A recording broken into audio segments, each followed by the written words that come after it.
Good morning. I'm Barry Bryson, and I want to thank you for joining me for another 5 good minutes with the Word. We are continuing our study of the life and letters of Peter, and today we're in Luke chapter 5. Yesterday, Peter met Jesus. In fact, at the time, his name was Simon. It's Simon, the son of John. And Jesus, when he met Peter, renamed him Cephas, Kaphes, which means rock, which translated into Greek is the name Peter. Petros is rock, and that word shows up in English, petroglyphs, petroleum. Rock. His name is Rock, and that's the name Jesus has given him. The name that was given to Peter to describe Jesus was Messiah. Andrew met his brother and said, "We have found the Messiah." And then he said to Jesus, "This is my brother Peter. Peter, this is Jesus. He's the Messiah." It's an important thing for us to remember. We said when we began our study that Peter, although we think of him as impetuous, that's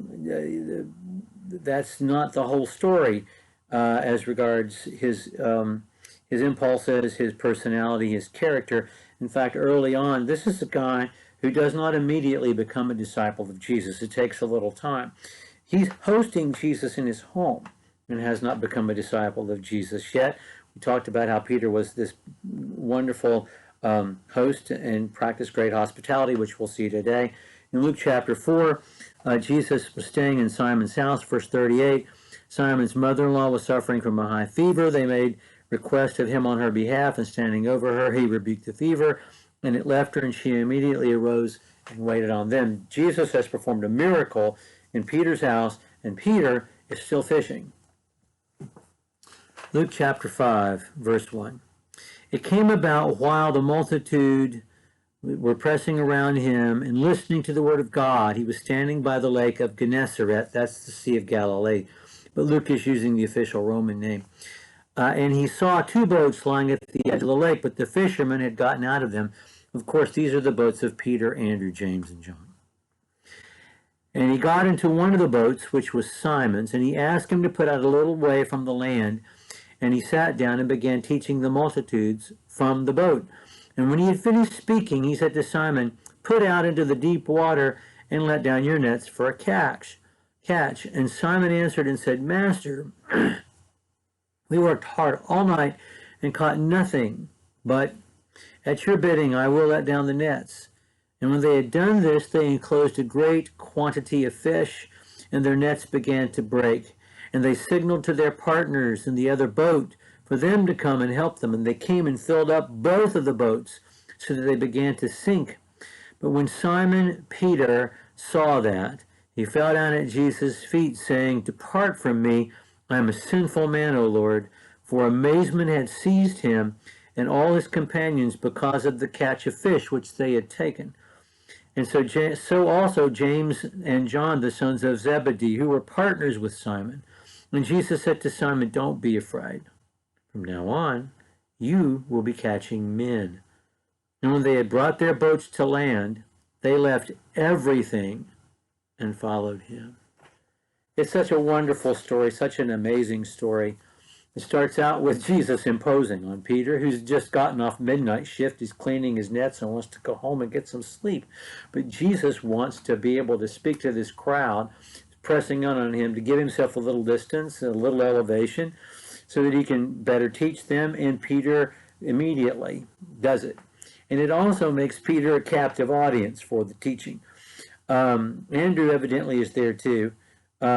And after he's taught the crowd, and by this time it could have been the early afternoon or lunchtime, Peter still hasn't gotten to bed after working midnight shift on the Sea of Galilee. And Jesus says, no, go to the deep water and cast your nets. Jesus is not a fisherman. Jesus is a trained builder. Peter explains how this is not going to work, but he says, because you asked me, I'll do it anyway. And of course, the miracle, the great catch of fish. And Peter and John have to come, and it's so many fish it fills up both boats. These are sizable boats. One was excavated from the shores of the Sea of Galilee a few years ago. These are 20-foot plus boats, and with a sail, a single sail, and a seat in the back. And and they were basically empty otherwise, so that you could fill them with fish. This is hundreds of pounds of fish that they caught. And then there's this moment of transformation. In Luke's gospel, to this point, he's only Simon, Simon, Simon, Simon. But at this point, verse 8, when Simon Peter saw that. I read those two names together. It's emotional. It's just a wonderful thing, the way the Lord, in writing a sentence and telling a story, can just communicate the whole transformation of a person's heart in just saying his name a little differently. When Simon Peter saw that, he fell down at Jesus' feet. And he's still thinking like a Jew. He's still thinking that he's a sinful person, and therefore he can contaminate Jesus by his proximity. And he says, get away from me, I'm a sinful person. He has absolute faith that Jesus is everything that Andrew said he was, and he knows he's not worthy to be in his presence. And of course, Jesus says, don't be afraid, from now on you'll catch men. And then we have a mark kind of ending to the story, verse 11. They brought everything, they brought their boats to land, and all those fish, hundreds of pounds of fish, and they left everything, and they followed Jesus.